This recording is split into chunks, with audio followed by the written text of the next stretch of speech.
Africa. I hate foreigner. I hate Kirkamba. I hate Kwara. I hate Zaiza. I don't like foreigner. Foreigner must. Where are you from? Where? Yes. Huh? Yes. Yes. So what are you doing here? Because we've been calling for you guys to leave the country.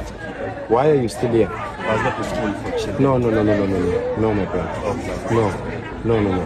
Please respect what we are saying and don't try and oppose what we are doing. Don't listen to the government. Don't listen to the police. Don't listen to anyone. Just listen to us. We are saying this peacefully. Please go to your country. 30 June is the deadline, but it's not like you must leave on the 30th of June. Yes. Don't leave on the 30th of June. Leave now, because the 30th of June, I can't control people of South Africa. Hello, my people. Most South Africans, or some South Africans, are living their life based on dreams.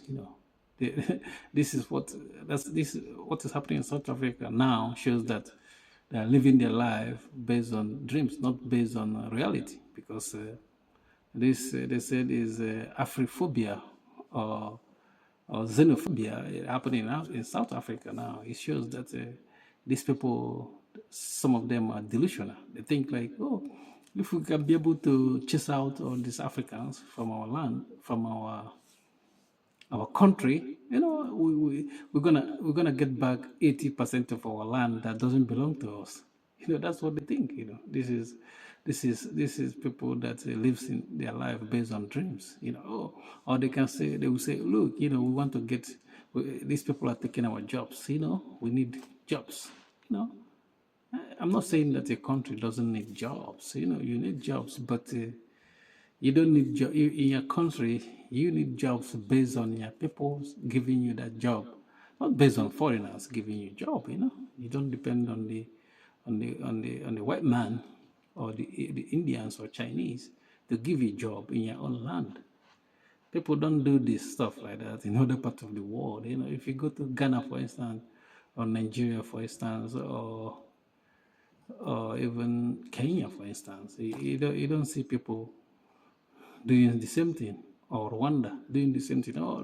I just want this job from this Chinese man. This is what I want to do, or this job from Indian man. You know what I mean?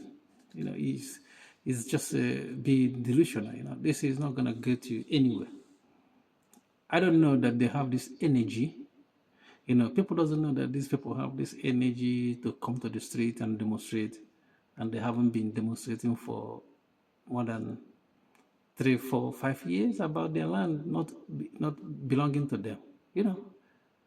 I mean, if you're not radicalized, that's what I tell people. I was talking to somebody recently, and we were talking about what is happening in some part of Africa where terrorists are just invading some communities, and young men in those communities are just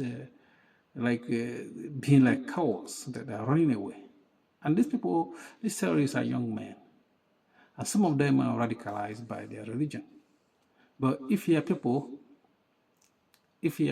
cannot get radicalized based on your people, that your people is suffering, somebody is unaliving your people, it cannot get you radicalized. I mean, what are you living your life for? You know what I mean? I remember when the Russian-Ukrainian war was about, it was just starting, and what did Russia say? They said, they don't give them about the world. What is the world if Russia is not in it? Which means if Russia is going to go into extinct, they better drop the nuclear weapon on the earth so that everyone goes. Because if Russia is not in the world is nothing for them. That's how it's supposed to be for people like that. Like if you live in African communities and those terrorists are coming to drive your people away, you should be radicalized with that. This should radicalize you to fight back. You know what I mean? I know there's some hindrance, some hindrance from the government, some security personnel, but you need to be radicalized. You know what I mean? The same thing with South Africa. Your land, you don't have 80% of your land doesn't belong to you, and it does.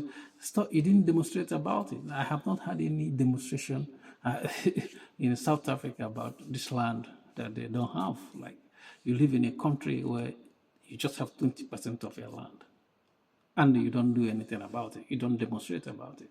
Nothing. Even Mugabe is better than these people, Mugabe, he did something about his land, even though he was penalized.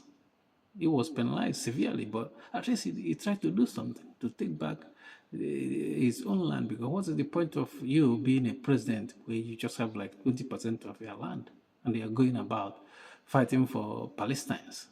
You're fighting for Palestinians, Palestinians, that's what South Africa was doing. They're fighting for Palestine. I'm not saying like what is happening in Middle East, I support any of them. I don't support both ways.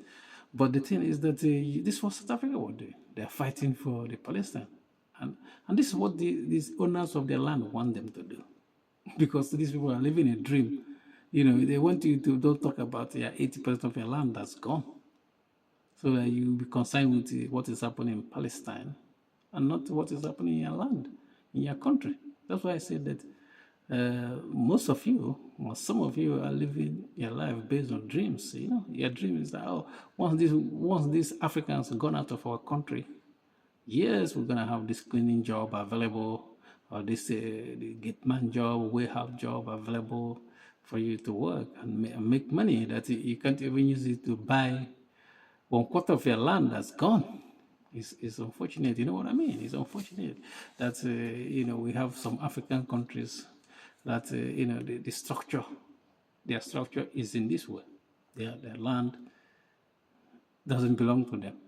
And they are fighting for a country that only have their 20%, they have 20% say in their land, It's tragic. Peace.